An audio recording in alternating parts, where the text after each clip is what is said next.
Partie 103, citation 496.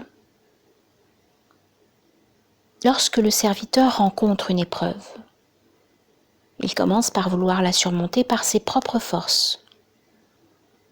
S'il n'y parvient pas, il cherche alors l'aide des créatures, les sultans, les hommes du pouvoir, les gens de ce bas monde, les riches ou bien les médecins lorsqu'il s'agit de maladies.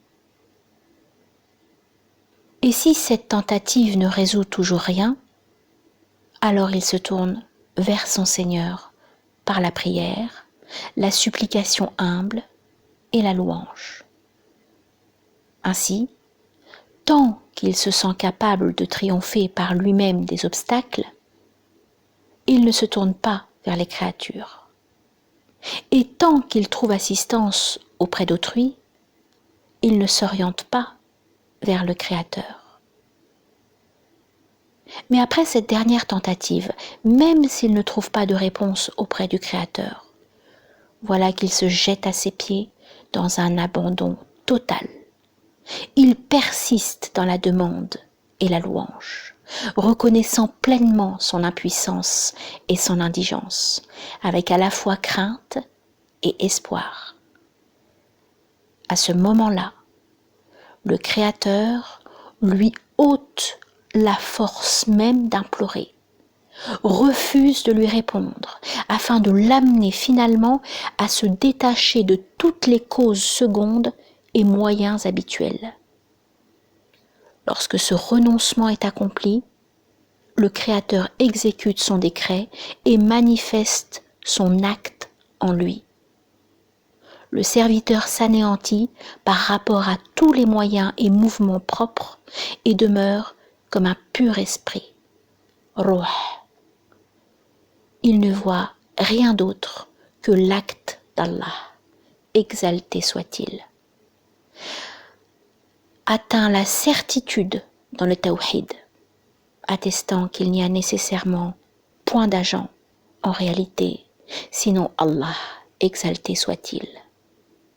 Point d'initiateur au mouvement ou au repos, point de mal ni de bien, ni de préjudice ni de bienfait, ni de don ni de refus, ni d'ouverture ni de fermeture, ni de mort ni de vie, ni d'honneur, ni d'humiliation qui ne soit dans la main d'Allah.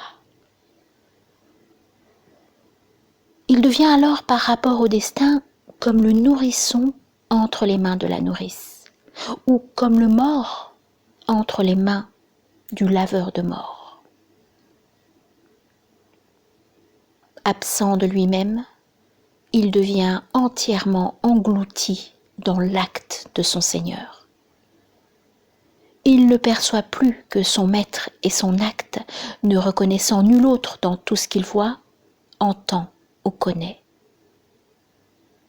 Ce sont ses paroles qu'il entend, c'est par sa science qu'il sait, par son bienfait qu'il se délecte, par sa proximité qu'il est heureux, par son rapprochement qu'il s'embellit et s'ennoblit, par sa promesse il est apaisé et rassuré, par son discours sa solitude se dissipe.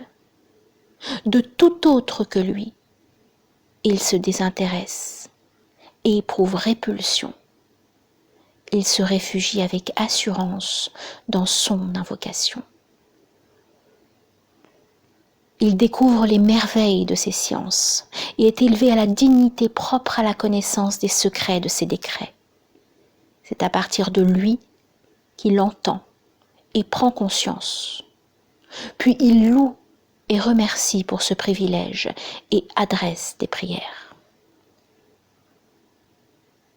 Abdul Qadir al-Jilani dans Futuh al-Ghaib.